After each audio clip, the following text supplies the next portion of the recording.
रिद्धि सिद्धि कछु नहीं मांगू, रिद्धि सिद्धि कछु नहीं मांगू, ना मांगू वरदान प्रभु जी, भक्ति का दीजिए दान प्रभु जी, भक्ति का दीजिए दान।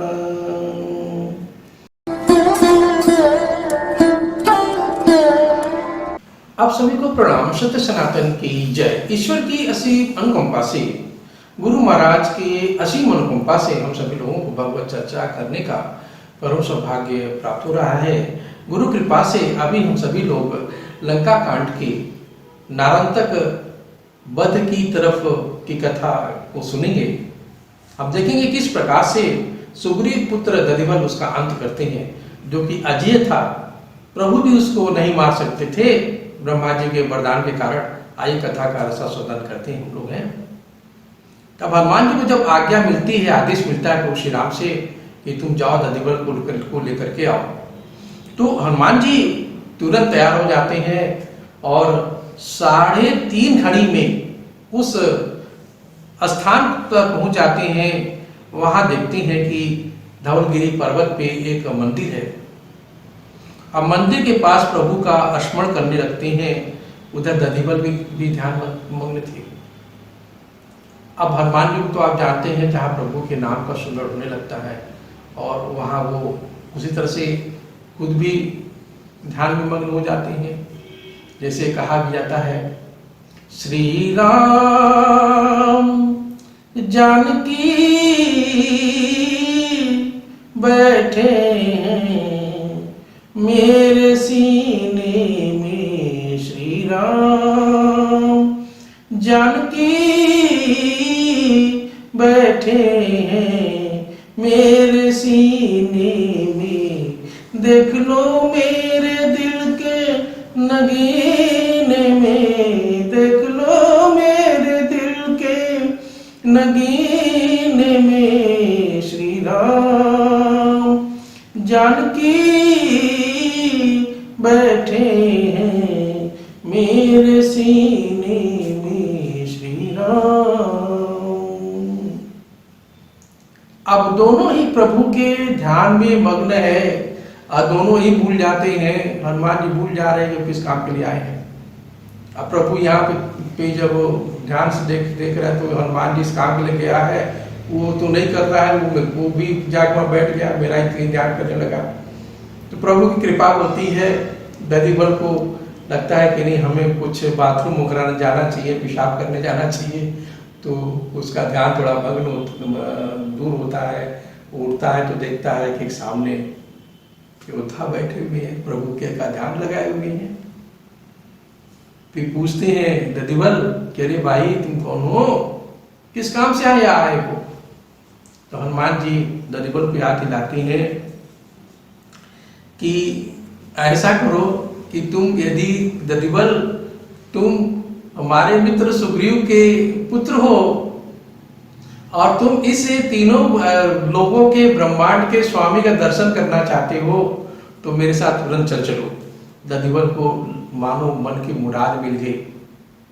बहुत बड़ा भक्त वत्सल था, प्रभु का भक्त था वो। अब वो तुरंत जो है हनुमान जी के साथ पहुंच जाता है और पहुंच करके सबको प्रणाम करता है, प्रभु का दर्शन करता है, पिता का चरण स्पर्श करता है। सुग्रीव उसको गले लगाते हैं, फिर बारी बारी से सभी उसको आशीर्वाद देते हैं। उधर की कथा इस प्रकार चलती है कि उधर नारांतक जब प्रातःकाल होता है, प्रातःकाल होते ही अब विराट सेना लेके फिर पहुंच जाता है। विकट जो माया रचने वाला राक्षस है सबको लेके पहुंच जाता है। अब दूसरी तरफ बांदी सेना भी खड़ी है। अब नारांतक देखिए बड़ी चालाकी करता है। क्या चालाकी करता है कि वो अपने शरीर से अंतर्ध्यान हो जाता है और अंतर्ध्यान हो करके वो अचानक से प्रभु श्री राम के सामने पहुंचता है। उसको ये तो पता नहीं कि यहाँ दधिवल खड़ा है, पहुंच जाता है। अब पहुंच करके बड़ा उल्टा फुल्टा बोलता है ना कि रुको तपस्वी, तुम्हारा आज तो अंत निकट है, ऐसा वैसा कुछ बहुत सी विचित्र बातें कहता है, जो प्रभु की बुराई अभी हम लोग नहीं कर सकते, ऐसी सी बातें वो कहने लगता है।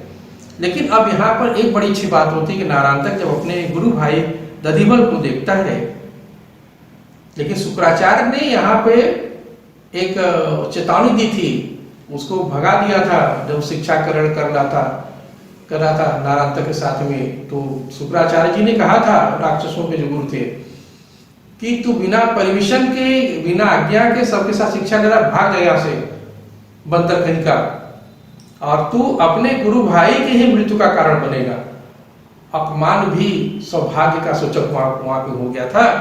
आज वही चीज प्रभु के काम में भी आएगी। अब देखिए, अब दोनों ही नारायणतक और दधिवल जो कि बचपन के मित्र हैं, तो मित्रता की वजह से प्रेम भी उफान मारता है, दोनों गले मिलते हैं, दोनों ही अपनी बातों को रखते हैं। तुलसीदास जी महाराज कहते हैं, हरिपति पूत प्रवीण अति, सुनी तहि मुख विख्यात, लगी बुझावन मित्र क, सुनहु बियपति बात। अब दधिवल जो सुग्रीव पुत्र है, बहुत चतुर है, नारायणतक का उसी के मुख से विख्यात वृत्तांत सुन करके उसको मित्र जान उसको समझाने लगता है कि देख मित्र, ये जो तू समझ रहा है ये साधारण पुरुष नहीं है, ब्रह्मांड के स्वामी है। अपना भला चाहता तो इनके चरणों में आ जा और अपना भी कल्याण कर, लोगों का भी कल्याण कर। यह सुनकर के अब नारायणतक बड़ा क्रोधित हो जाता है, कहता है ये मूर्ख, मैं तो तुझे अपना दोस्त समझता था कि तू मेरी मदद करेगा, तू ठीक उल्टी बात कह रहा है। फिर कब उसको कहता है कि बंदर क्या होता है? बंदर तो माने स्वभाव से डरपोक होता है, और जिसने बाली को मारा उसको चढ़ाता भी है। कहता है जिसने बाली को मारा वही अंगद उनका स्वामी भक्त बन करके बैठा हुआ है। फिर प्रभु के ऊपर आक्रमण करने के उद्देश्य से वो अस्त्र शस्त्र फेंकने लग शुरू करता है। तो दधिवल उसको पूंछ में लपेट लेता है, लपेट के उसको रोक देता है, कहता नहीं, ऐसा नहीं करो। नारायणतक कहता है तुम मेरे गुरु भाई हो, इसलिए मैं तुम्हें छोड़ रहा हूं।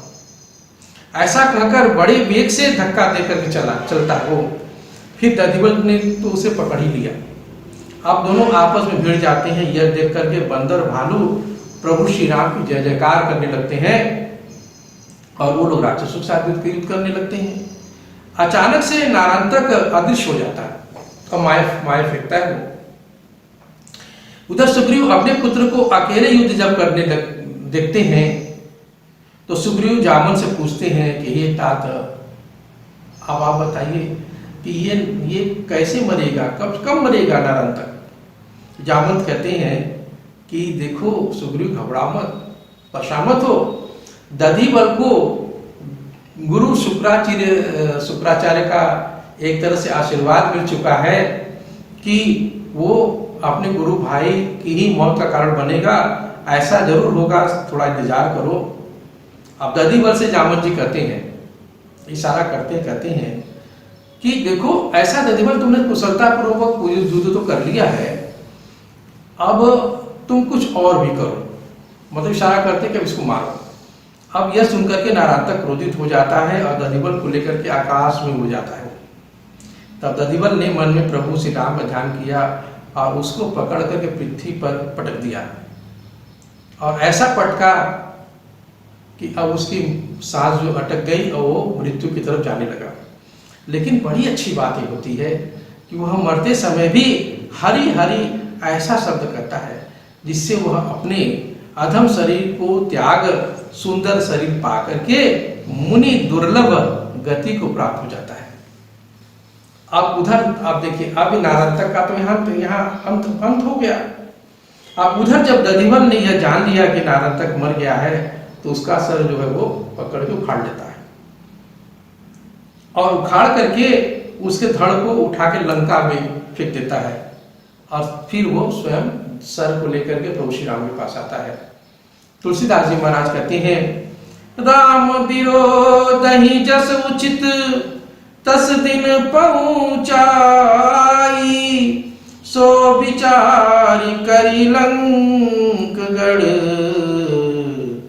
उतरी विपत बजाई।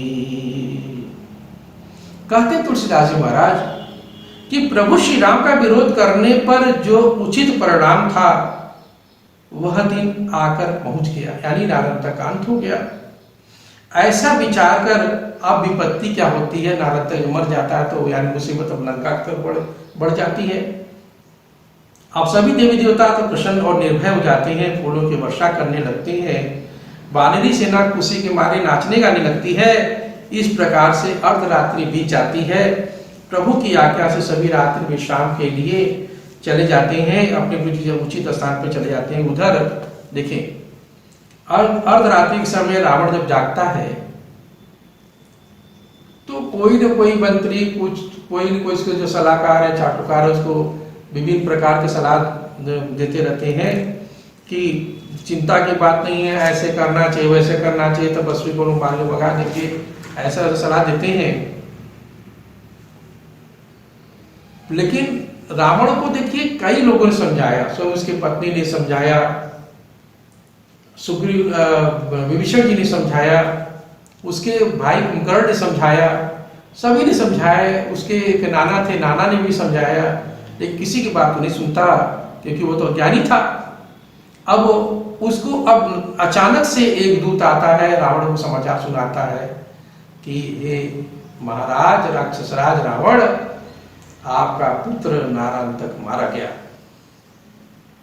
अब इतना सुनते ही रावण की हालत खराब हो जाती है, धड़ाम से वो भी बैठ जाता है।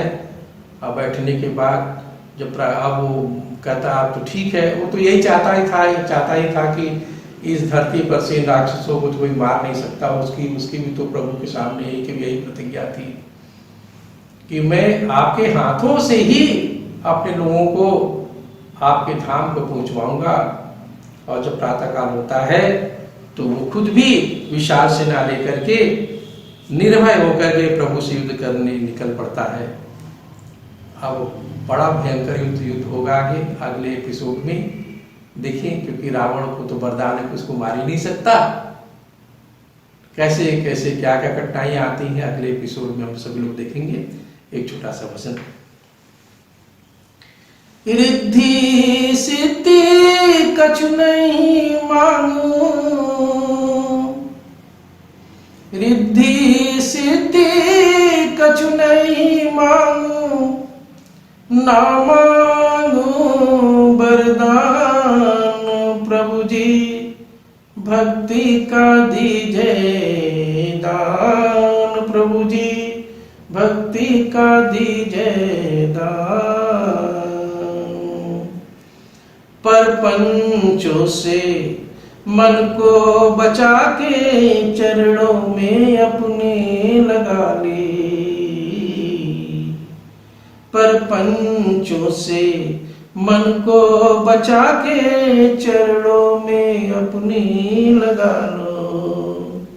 भवसागर में डूब रहा हूँ, आकर के मुझको बचा लो, मुझको भी अपनी शरण में ले लो, मुझको भी अपनी शरण में ले लो। मैं हूँ बड़ा अनजान प्रभु जी, भक्ति का दीजिए दान प्रभु जी, भक्ति का दीजिए दान।